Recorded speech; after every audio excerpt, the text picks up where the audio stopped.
بسم الله الرحمن الرحيم والسماء ذات البروج واليوم الموعود وشاهد ومشهود قتل أصحاب الأخدود النار ذات الوقود صدق الله العظيم اللهم صل على محمد النبي الأمي وعلى آله وسلم تسليما 30واں پارہ سورہ بروج سے خلاصہ بیان ہوگا۔ ایک زمانہ تھا اور یہ عیسیٰ علیہ السلام کا دور تھا، یعنی آپ کے آسمانوں پہ اٹھائے جانے کے بعد کا۔ وہ بادشاہ کافر تھا، اسے ایک نجومی نے بتایا، بلکہ نجومی جو اس کے ساتھ رہتا تھا وہ بوڑھا ہو گیا، تو اس نے کہا کہ کوئی ذہین بچہ مجھے دو جسے میں اپنا علم سکھا دوں۔ اسے ایک بچہ دیا گیا، اس نے علم سیکھنا شروع کیا۔ اب یہ جو بچہ تھا یہ گھر سے نکلتا اور اس نجومی کے پاس پہنچتا تو درمیان میں ایک راہب تھا، یعنی عیسائی مذہب کا عالم۔ اس کی نظر پڑی تو اس نے پوچھا کہاں جاتے ہو؟ تو اسے بتایا کہ میں ایسے ایسے علم سیکھنے جاتا ہوں۔ تو اس راہب نے کہا کہ کچھ وقت مجھے بھی دے دیا کرو، میرا علم بھی سیکھ لو۔ ب یہ گھر سے نکلتا تو تھوڑی دیر وہاں بیٹھتا، آگے دیر ہو جاتی، وہ نجومی ڈانٹتا، وہاں سے واپسی پہ پھر اس کے پاس ٹھہرتا تو تھوڑی دیر ہوتی تو گھر والے ڈانٹتے، لیکن یہ دونوں علم سیکھتا رہا۔ پھر ایک دن ایسا ہوا کہ یہ گزر رہا تھا کہ راستہ بند تھا، لوگ کھڑے ہوئے ہیں۔ پوچھا بھی کیوں کھڑے ہو؟ ان کا جی آگے شیر بیٹھا ہے اس لیے جا نہیں سکتے۔ تو اس نوجوان نے یہ سوچا کہ آج موقع اچھا ہے کہ میں امتحان لوں کہ یہ جو راہب ہے، عالم جو ہے، اس کا علم ٹھیک ہے یا یہ جو نجومی ہے اس کا علم ٹھیک ہے۔ تو اس نے اللہ سے دعا کی کہ اللہ اگر تو نجومی کا علم ٹھیک ہے تو پھر یہ شیر نہ مرے، اور اگر راہب کا علم صحیح ہے تو میں پتھر ماروں گا تو شیر مر جائے۔ اس نے بسم اللہ پڑھ کے جب پتھر مارا وہ ایک ہی پتھر شیر کو لگا اور شیر مر گیا۔ اب وہ دھوم مچ گئی کہ پتہ نہیں کیا علم ہے اس کے پاس۔ ایک نابینا آ گیا، اس نے کہا جی میرے لیے دعا کر دیں۔ اس نے بسم اللہ پڑھ کے اس کے آنکھوں پہ ہاتھ پھیرا، اس کی بینائی آ گئی۔ اب یہ خبر جب پہنچی بادشاہ تک تو بادشاہ کو بڑا غصہ آیا کہ میں نے کس علم کے لیے بھیجا تھا اور یہ کیا کر رہا ہے۔ تو اس نے اس راہب کو جو عالم تھا اسے قتل کروا دیا، اور وہ جو نابینا تھا اسے بھی قتل کروا دیا تاکہ یہ آگے بات نہ پھیلے۔ اور اس نوجوان کو یہ کہا کہ اس کو پہاڑ پر لے جاؤ، وہاں سے دھکا دے دو۔ اب وہ جو فوجی پکڑ کے اسے لے گئے تھے وہاں پہاڑ پر، تو اللہ کی شان وہ سارے وہاں سے گر گئے، یہ بچ گیا۔ یہ واپس آیا بادشاہ کے پاس تو بادشاہ حیران۔ اب بادشاہ نے اپنے بندوں کو حکم دیا کہ اسے لے جاؤ دریا میں اور کشتی سے دھکا دے دو، یہ ڈوب کے مر جائے۔ اب وہ سارے اس کو لے کے گئے، پھر اللہ نے اپنی قدرت کو ظاہر کیا، وہ باقی سارے ڈوب گئے، یہ زندہ بچ کے آ گیا۔ اب بادشاہ بڑا تنگ کہ یہ مرتا نہیں، تو اس نے کہا کہ تو کیسے مرے گا؟ تو اس نوجوان نے کہا میرا مرنا بڑا آسان ہے، آپ لوگوں کو جمع کریں اور مجھے ایک تخت پہ کھڑا کریں اور یوں کہیں بسم رب ھذا الغلام، اس نوجوان کے رب کا نام لے کر ہم تیر مارتے ہیں تو تیر مارنا میں مر جاؤں گا۔ تو بادشاہ نے سمجھا کہ اگر ایک بندہ یوں مرتا ہے تو کون سا مشکل ہے، مار دو اس کو۔ اب وہاں ہزاروں کا مجمع لوگ دیکھ رہے ہیں، اور اس کو جب یوں کہہ کے تیر مارا گیا بسم رب ھذا الغلام، تو اس کو تیر لگا اور یہ شہید ہو گیا۔ لیکن نتیجہ کیا نکلا؟ دیکھنے والے ہزاروں لوگ مسلمان ہو گئے، کلمہ پڑھ لیا عیسیٰ علیہ السلام کا۔ بادشاہ کو بہت غصہ آیا کہ ایک سے جان چھڑائی، یہاں ہزاروں اور آ گئے۔ اس نے حکم دیا خندق کھودو، بڑے بڑے گڑھے، اور ان میں آگ جلاؤ۔ اب مسلمانوں کو پکڑ پکڑ کے اس آگ میں جلایا، اور پہلے کہتا کہ یا تو اس سے یعنی ایمان سے باز آ جاؤ، دین چھوڑ دو، میرے مذہب پہ آ جاؤ، ورنہ جلائیں گے۔ 20,000 کے قریب مسلمانوں کو جلایا۔ اللہ نے اس کا نقشہ یہاں کھینچا ہے۔ پہلے تو اللہ نے 3 قسمیں کھائیں، 4 قسمیں بلکہ کھائیں۔ والسماء ذات البروج، آسمان کی قسم، والیوم الموعود، قیامت کے دن کی قسم، وشاہد، جمعے کے دن کی قسم، ومشہود، اور قیامت کے دن جب سارے جمع ہو گئے میدان محشر میں اس دن کی قسم۔ قتل اصحاب الاخدود، خندق والے قتل کر دیے گئے اور ان کو آگ میں جلا دیا گیا، حالانکہ یہ لوگ اپنی آنکھوں سے دیکھ رہے تھے اور اپنے جو مومنوں کے ساتھ یہ کر رہے تھے اس پر یہ خود گواہ بھی ہیں، اور انتقام لیا انہوں نے صرف اس بات کا کہ یہ لوگ اللہ پر ایمان کیوں لائے، اتنی بات کا انتقام لیا۔ تو یہ واقعہ اس صورت میں بیان کیا۔ پھر سورہ طارق میں اللہ تعالیٰ نے ستارے کی قسم کھائی، اور ستارہ بھی وہ جو جنات کو لگتا ہے اور جلا کر راکھ کر دیتا ہے، یعنی جو جن آسمان کے قریب باتیں سننے چلا جائے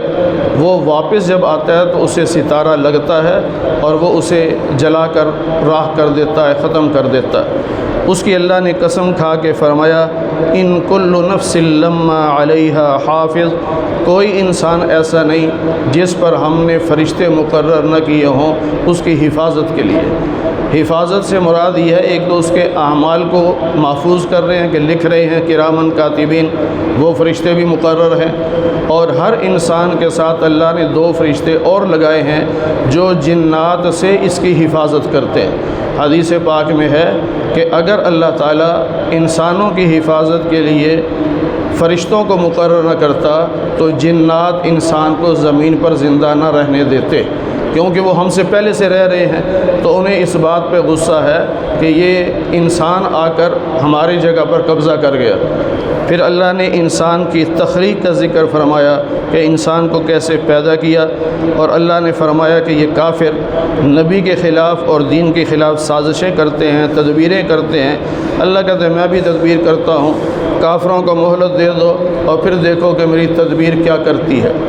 سورہ اعلیٰ میں اللہ نے حکم دیا اپنے رب کے نام کی تسبیح کرو جو سب سے بلند ہے، وہ اللہ جس نے ہر چیز کو پیدا کیا ہے اور جس نے چارہ نکالا ہے، اور پھر وہ چارہ جب خشک ہو جاتا ہے تو وہ کالا سیاہ ہو جاتا ہے۔ اور نبی کریم صلی اللہ علیہ وسلم کو اللہ نے فرمایا ہم آپ کو پڑھائیں گے، یعنی جو وحی جبریل لے کے آتے ہیں وہ ہم آپ کو پڑھائیں گے، اور ایسا پڑھائیں گے کہ پھر آپ بھولیں گے نہیں، الا ماشاء اللہ، ہاں اگر اللہ خود کسی آیت کو بھلانا چاہے تو اللہ آپ سے اس آیت کو بھلا دے گا۔ پھر اللہ فرماتے ہیں کہ جو اپنے دل کا تزکیہ کر لے، یعنی دل کو صاف کر لے، وہ کامیاب ہے۔ جو اپنے رب کے نام کا ذکر کرے، نماز پڑھے، وہ کامیاب۔ لیکن جو لوگ آخرت کی بجائے دنیا کو ترجیح دیتے ہیں وہ ناکام ہے، حالانکہ آخرت بہتر ہے اور باقی رہنے والی ہے۔ یہی باتیں پہلے نبیوں کے صحیفوں میں بھی لکھی گئی تھی، حتیٰ کہ ابراہیم اور موسیٰ علیہ السلام کے صحیفوں میں بھی یہ باتیں لکھی گئیں۔ سورۃ الغاشیہ، غاشیہ بھی قیامت کا ایک نام ہے۔ اللہ فرماتے ہیں کہ ان قریب قیامت آنے والی ہے، اس میں پھر بعض چہرے وہ ہوں گے جو جھکے ہوئے ہوں گے، دنیا میں محنت کر کر کے تھکے ہوئے ہوں گے، اور پھر جہنم کی آگ میں ان کو پھینکا جائے گا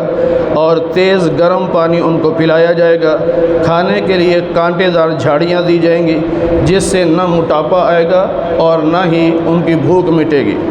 اور دوسرا گروہ ایمان والوں کا ہوگا کہ اس دن وہ اللہ کی نعمتوں میں ہوں گے، اپنی دنیاوی محنت پر بڑے خوش ہوں گے، بڑے اونچے لمبے باغات ہوں گے جس میں کوئی فضول بات یہ نہیں سنیں گے، وہاں چشمے بھی جاری ہوں گے، تخت بھی لگے ہوئے ہوں گے، اور پانی پینے کے برتن بھی خاص جگہ پر رکھے ہوئے ہوں گے، صوفے بھی لگے ہوئے ہوں گے اور قالین بھی بچھے ہوئے ہوں گے۔ پھر اللہ فرماتے ہیں کہ کیا یہ لوگ دیکھتے نہیں کہ ہم نے اونٹ کو کیسا بنایا کہ صرف اونٹ کی پیدائش پہ غور کر لیں تو اللہ کی قدرت سمجھ میں آ جائے۔ پھر ہم نے پہاڑ آسمان کو کیسے بلند کیا، اور ہم نے پہاڑ کو کیسا مضبوط گاڑا، اور زمین کو کیسے ہم نے بچھا دیا۔ فذکر،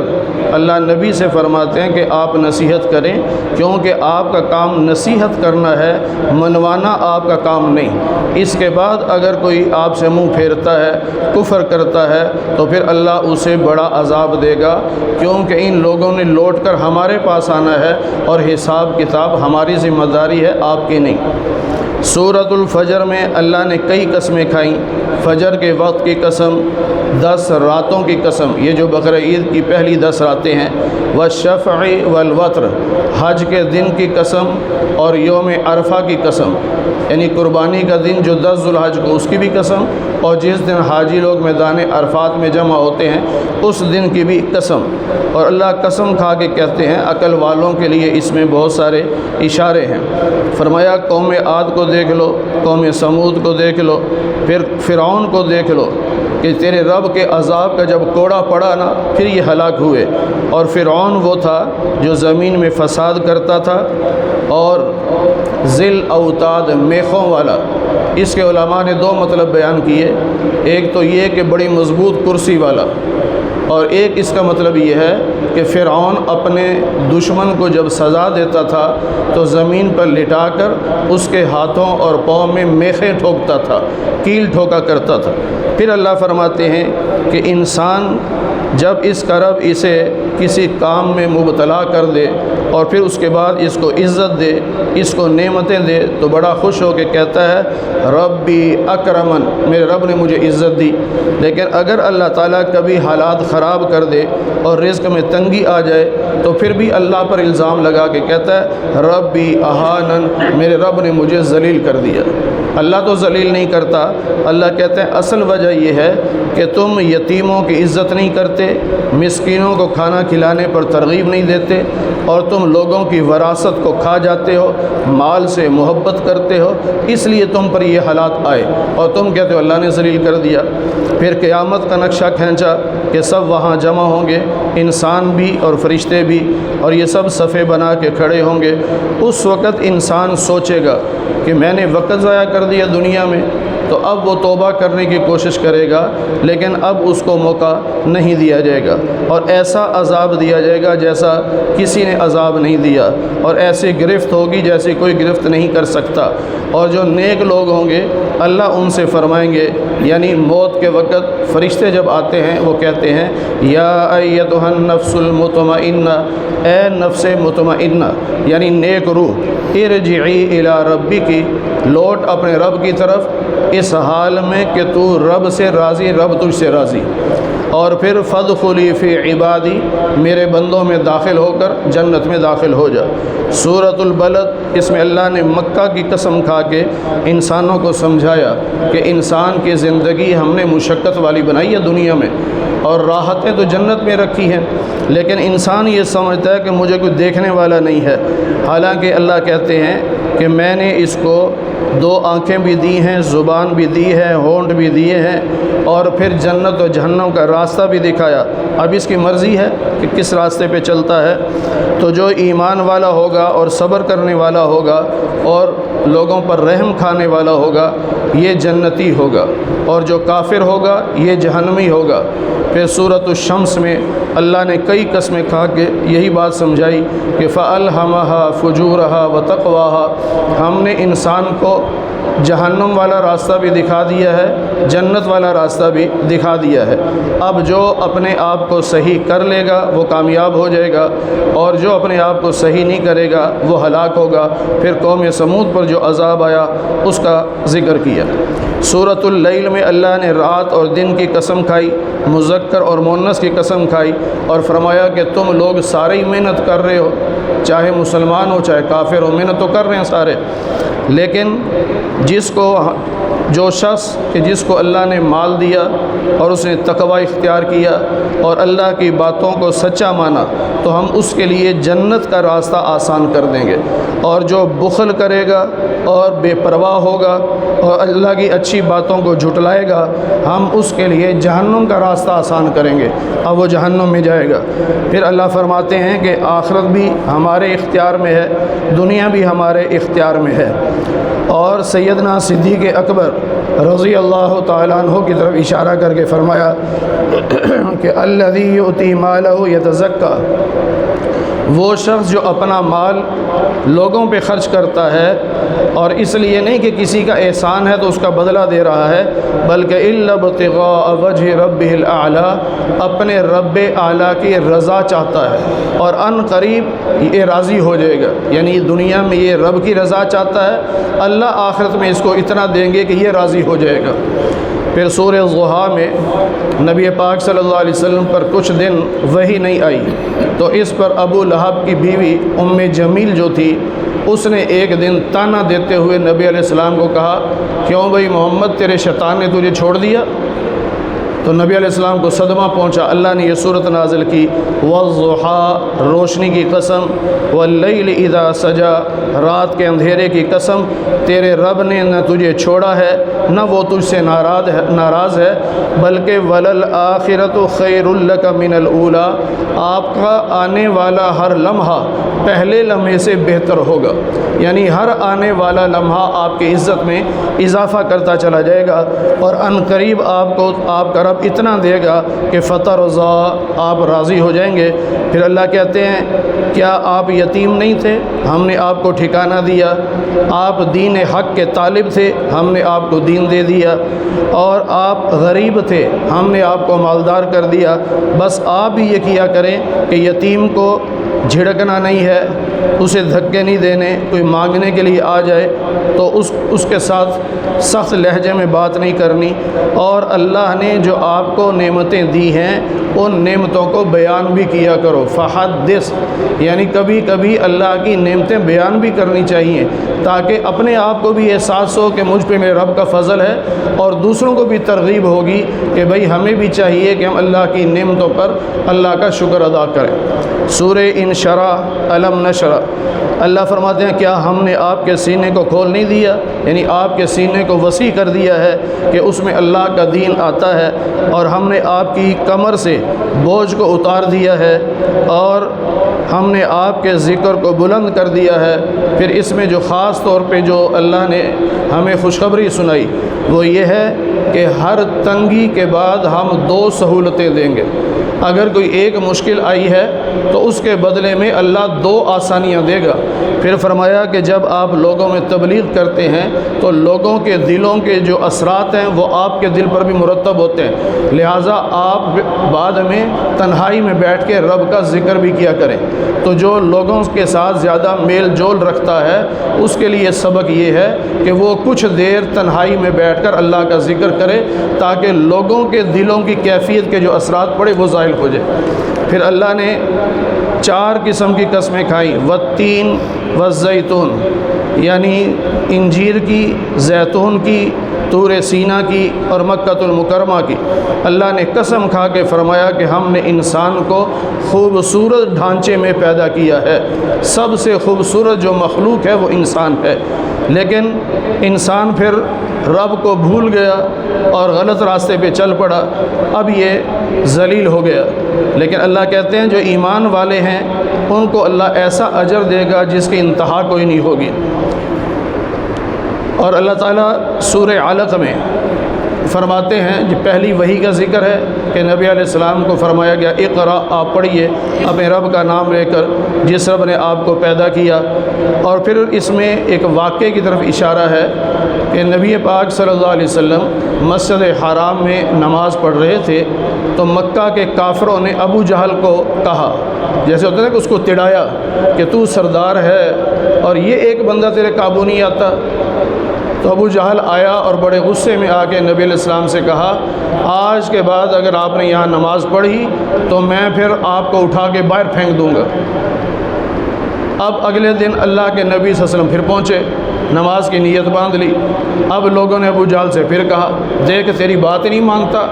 ابو جہل بڑا اکڑ کے آیا، نبی علیہ السلام نماز پڑھ رہے تھے، قریب پہنچا تو واپس بھاگا۔ لوگوں نے کہا کیا ہوا تجھے، آگے کیوں نہیں گیا؟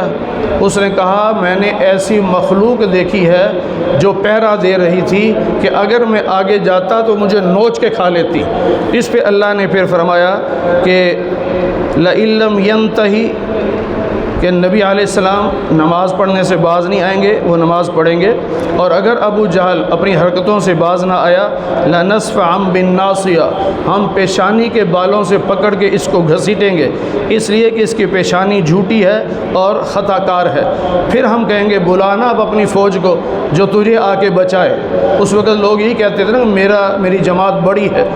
جس کی تعداد زیادہ ہوتی وہ سمجھتا تھا کہ میں جو مرضی کروں۔ پھر سورۃ القدر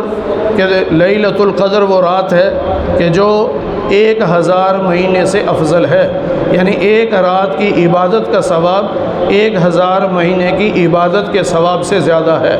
پھر سورہ بینہ میں اللہ تعالیٰ نے انسانوں کی تقسیم کرتے ہوئے فرمایا کہ جو کافر ہیں، چاہے وہ اہل کتاب ہوں چاہے مشرک ہوں، یہ جہنم میں جائیں گے۔ اولئک ہم شر البریہ،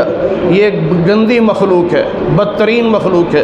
اور جو ایمان والے ہیں یہ بہترین مخلوق ہے، اور اللہ ان کو بدلہ یہ دے گا کہ جنت میں جائیں گے جہاں نہریں جاری ہوں گی، ہمیشہ ہمیشہ اس جنت میں رہیں گے، اور سب سے بڑا انعام یہ ہوگا کہ رضی اللہ عنہم ورضوا عنہ، اللہ ان سے راضی ہو جائے گا، یہ اللہ سے راضی ہو جائیں گے۔ پھر سورہ زلزال میں اللہ نے زلزلے کا ذکر کرتے ہوئے بتایا کہ جب قیامت آئے گی زمین کانپے گی اور سب کچھ باہر نکال دے گی، یعنی جتنے انسان زمین میں وہ بھی باہر آ جائیں گے، اور جتنا خزانہ زمین میں ہے وہ بھی سارا باہر آ جائے گا۔ اس خزانے کو دیکھ کے انسان کہے گا یہ کیا ہے، اس کی وجہ سے ہم دنیا میں اللہ کی نافرمانیاں کرتے تھے کہ دیکھو اس دولت کی وجہ سے۔ پھر اللہ فرماتے ہیں کہ سن لو، جو ذرا سی بھی نیکی کرے گا ہم اسے بھی سامنے لے آئیں گے، جو ذرا سی برائی کرے گا ہم اسے بھی سامنے لے آئیں گے۔ یہ سورہ زلزال وہ صورت ہے کہ نبی پاک صلی اللہ علیہ وسلم نے فرمایا جو اس صورت کو 1 مرتبہ پڑھے گا اسے آدھے قرآن کا ثواب ملے گا،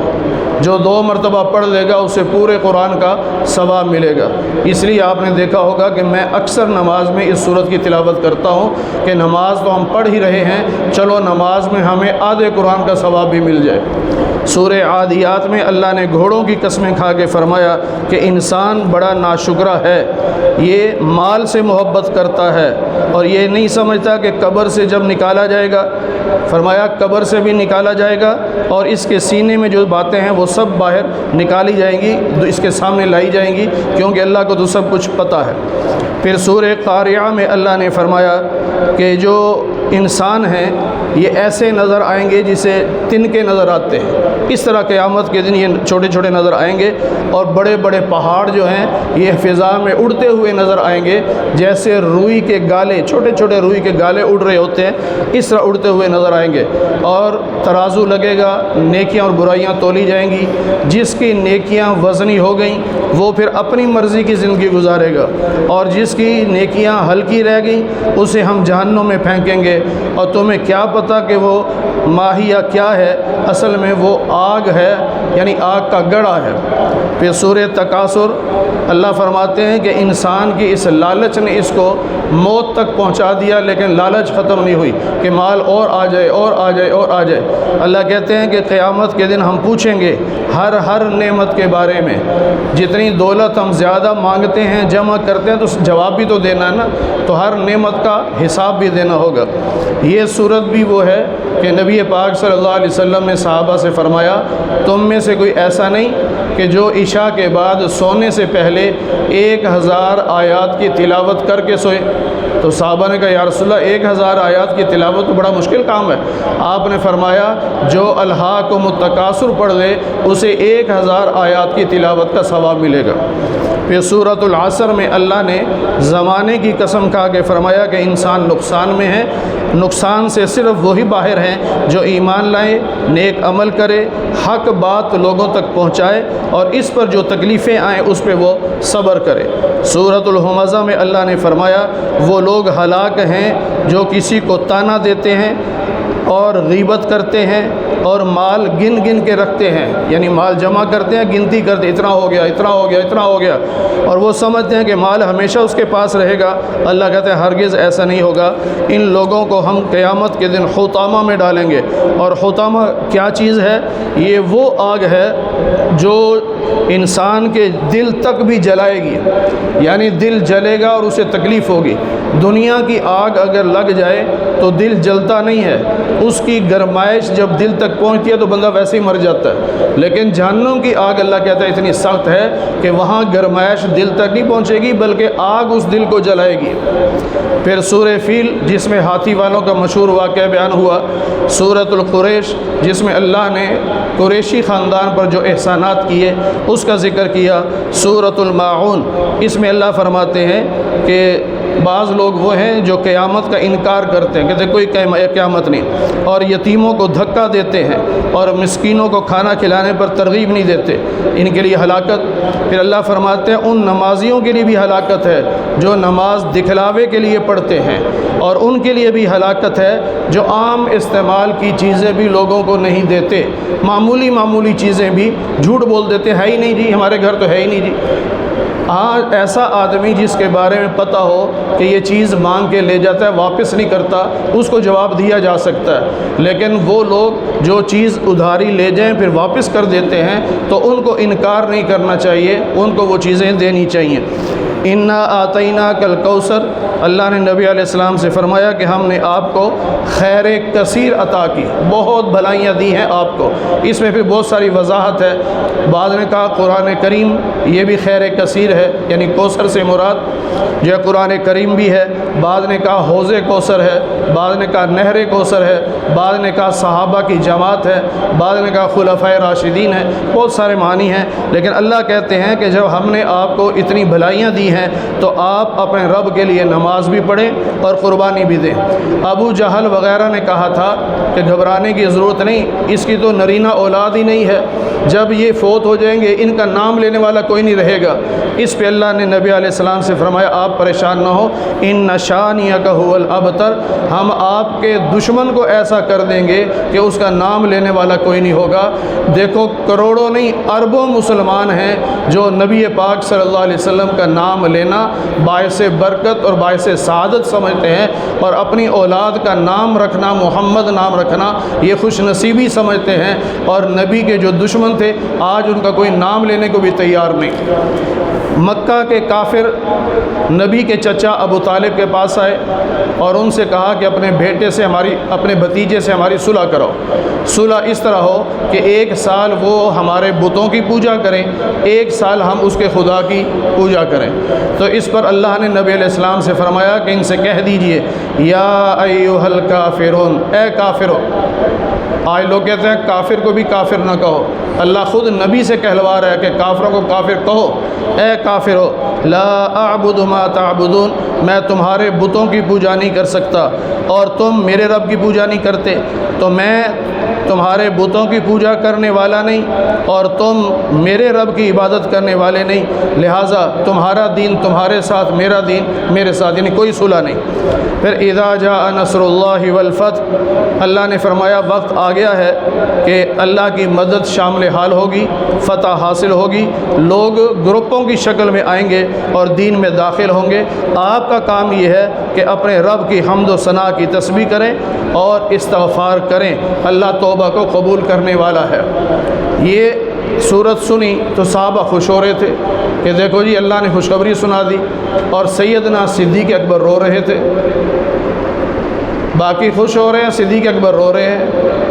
اب کسی نے کہا کہ صدیق بات تو خوشی کی ہے، آپ کیوں رو رہے ہو؟ تو سیدنا صدیق اکبر نے کہا تم نہیں سمجھے، اس آیت میں اشارہ دے دیا گیا ہے کہ دنیا میں آپ کے آنے کا مقصد پورا ہو گیا ہے، اب واپسی کا سفر شروع ہونے والا ہے، لہٰذا استغفار شروع کر دے۔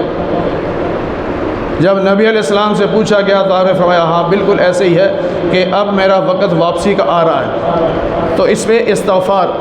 پھر اللہ نے فرمایا تبت یدا ابی لہب، یہ 19ویں پارے میں سورہ شعراء کے آخری رکوع میں ہم پڑھ چکے کہ نبی علیہ السلام کو حکم ہوا وَأَنذِرْ عَشِيرَتَكَ الْأَقْرَبِينَ، اپنے قریبی رشتہ داروں کو تبلیغ کیجئے۔ تو آپ نے رشتہ داروں کو جمع کر کے تبلیغ کی، جس پہ ابو لہب غصے میں آیا اور نعوذ باللہ نبی کو طعنہ دینے لگا کہ تبًّا لَكَ أَلِهَٰذَا جَمَعْتَنَا، اے محمد صلی اللہ علیہ وسلم تیرے ہاتھ ٹوٹ جائیں، کیا ہمیں اس لیے جمع کیا تھا؟ اس پر اللہ نے جواب دیا میرے محبوب کے ہاتھ کیوں ٹوٹیں گے؟ ابو لہب تیرے ہاتھ ٹوٹیں اور سمجھ لو کہ ٹوٹ گئے، جب رب نے کہہ دیا ٹوٹیں گے تو ٹوٹ گئے۔ پھر اللہ فرماتے ہیں کہ اس کا مال اور اس کا عہدہ اس کے کام نہیں آیا، ان قریب ہم اس کو ایسی آگ میں پھینکیں گے جس کے شعلے سرخ رنگ کے ہوں گے، اور اس کی بیوی کو بھی جہنم میں پھینکیں گے کیونکہ وہ لکڑیاں جمع کرنے والی تھی۔ حمالۃ الحطب، ایک معنی اس کا یہ ہے کہ وہ لکڑیاں جمع کر کے جنگل سے لاتی تھی، اور بعض روایات میں ہے کہ اس کے ساتھ ایسا ہی ہوا کہ لکڑیوں کا گٹھا سر پہ رکھا ہوا تھا تو وہ اس کی رسی اچانک گلے میں آئی اور گٹھا پیچھے چلا گیا۔ اب پیچھے گٹھا گیا تو گردن اس کی گھٹی تو وہیں مر گئی۔ اور ایک معنی اس کا یہ ہے کہ یہ محاورہ ہے، جس طرح ہمارے ہاں کہتے ہیں نا یہ تو آگ لگانے والا ہے، یا بعض کہتے ہیں یہ تو تیلی لگانے والا ہے۔ اب اس کا مطلب یہ تو نہیں ہے کہ ماچس لے کے پھر رہا ہے، مطلب یہ ہے کہ یہ ایسی باتیں کرتا ہے کہ لوگوں کو لڑاتا ہے۔ تو اللہ فرماتے ہیں کہ حمالۃ الحطب، ابو لہب کی بیوی ایسی تھی جو چغلیاں کیا کرتی تھی اور لوگوں کو لڑایا کرتی تھی، تو اس کی بیوی بھی اور وہ خود بھی دونوں جہنم میں۔ آگے جو 3 صورتیں ہیں ان کو معوذات کہتے ہیں، معوذات 3 کل۔ نبی پاک صلی اللہ علیہ وسلم نے فرمایا رات کو سونے سے پہلے ان 3 کلوں کو ایک مرتبہ پڑھا، ہاتھوں پہ دم کر کے جسم پہ پھیر لو، پھر دوبارہ ایک دفعہ پڑھو اور ہاتھوں پہ دم کر کے جسم پہ پھیر لو، پھر تیسری بار بھی ایسے ہی کرو اور یوں جسم پر ہاتھ پھیر کر سو جایا کرو، تم پھر جو ہے یہ جنات سے، جادو سے، اس قسم کی چیزوں سے محفوظ رہو گے۔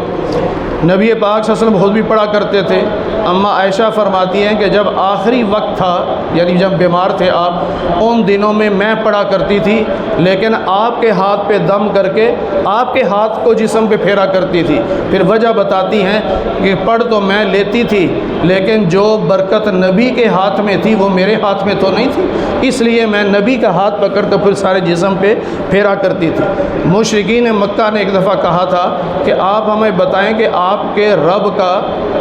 سلسلہ نسب کیا ہے، یعنی اس کا باپ کون ہے، دادا کون ہے، پردادا کون ہے، اور یہ بھی بتاؤ کہ آپ کا رب کس چیز کا بنا ہوا ہے، لکڑی کا ہے، پتھر کا ہے، لوہے کا ہے، کس چیز کا۔ اس پر اللہ نے آیت اتاری جس کو سورۃ الاخلاص بھی کہتے ہیں، اور اس کا ایک نام سورہ توحید بھی ہے، کہ ان سے کہہ دیجئے اللہ اکیلا ہے، اللہ الصمد، اللہ بے نیاز ہے، اللہ کسی کا محتاج نہیں ہے، نہ اللہ کی اولاد ہے نہ اللہ کسی کی اولاد ہے، اور اللہ جیسا تو کوئی ہے ہی نہیں ہے۔ حدیث پاک میں ہے، آپ نے فرمایا جو سورہ اخلاص کثرت سے پڑھتا ہے، سورہ اخلاص قیامت کے دن اس کی سفارش کر کے اسے جنت میں لے جائے گی۔ ایک صحابی آئے کہ یا رسول اللہ میں نماز میں ہر رکعت میں بس یہی قل اللہ پڑھتا ہوں، میں کوئی اور صورت نہیں پڑھتا۔ تو آپ نے پوچھا کیوں، باقی اتنا قرآن ہے وہ کیوں نہیں پڑھتے؟ تو ان صحابی نے کہا یا رسول اللہ مجھے اس سورت سے محبت ہی بڑی ہے، اس لیے میں ہر رکعت میں یہی پڑھتا ہوں۔ تو نبی پاک صلی اللہ علیہ وسلم نے فرمایا اس سورت کی محبت تجھے جنت میں لے جائے گی۔ پھر جو آخری 2 صورتیں ہیں جن کو معوذتین کہتے ہیں، نبی پاک صلی اللہ علیہ وسلم پر ایک یہودی نے جادو کر دیا تھا۔ ایک بچے کو بھیجا نبی کے گھر میں، وہاں سے کنگا منگوایا جو آپ استعمال کرتے تھے، اس کنگے کے کچھ دندانے توڑے، 11 دندانے باقی رکھے، پھر دھاگا لے کر اس کی گیرا لگا کر منتر پڑھتا اور گیرا لگا دیتا، پھر وہ کنگا جو تھا وہ ایک ویران کنویں میں ایک پتھر کے نیچے رکھ دیا۔ اب نبی علیہ السلام پہ اثر ہوا، لیکن یہ اثر صرف دنیاوی معاملات میں ہوتا تھا، دینی معاملات میں نہیں، اور وہ بھی کوئی بڑا اثر نہیں تھا، صرف اتنا تھا کہ بعض دفعہ کوئی کام آپ نے کر لیا ہوتا لیکن شک پڑ جاتا کہ شاید کوئی نہیں کیا، بعض دفعہ نہ کیا ہوتا اور شک پڑ جاتا کر لیا، وہ اتنا سا ہوتا تھا۔ تو 6 مہینے آپ کی حالت اس طرح رہی۔ تو پھر ایک دن دو فرشتے آئے، آپ آرام کر رہے تھے تو ایک سرہانے کی طرف بیٹھ گیا، ایک پاؤں کی طرف بیٹھ گیا۔ اب یہ دونوں آپس میں باتیں کر رہے ہیں کہ ان کو ہوا کیا ہے۔ اب وہ دوسرا جواب دے رہا ہے کہ ان پہ جادو ہے۔ اب وہ کہتا ہے کس نے کیا ہے؟ وہ کہتا ہے لبید بن اعصم یہودی ہے، اس نے کیا ہے۔ اچھا کیسے کیا ہے؟ اسے پوری تفصیل بتا دی۔ اب نبی علیہ السلام بیدار ہوئے، نیند سے اٹھے تو آپ نے اپنے صحابہ سے کہا کہ بھائی فلان جگہ جاؤ، وہاں ایک کنگا ہوگا، وہ لے آؤ۔ صحابہ گئے، وہ لے آئے۔